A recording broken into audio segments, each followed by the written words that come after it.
सकाळचा नाश्ता म्हटलं म्हणजे दर्जेदार आणि पौष्टिक असलाच पाहिजे, नाही का? म्हणून आज मी तुमच्यासाठी एक पोह्यांची रेसिपी घेऊन आलोय. नाव आहे दडपे पोहे. माझी आई मला नेहमी खाऊ घालते. आता मी स्वतःहून बनवायला लागलोय, आईला त्रास न देता.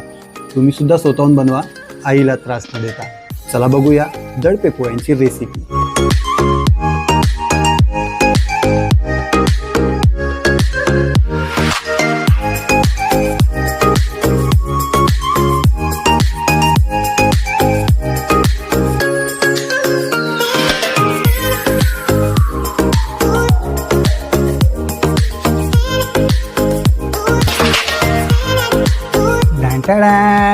दडपे पोहे तयार आहेत, पौष्टिक आणि प्रोटीनने भरलेले. जबरदस्त. बघूया आता टेस्ट कसा आहे.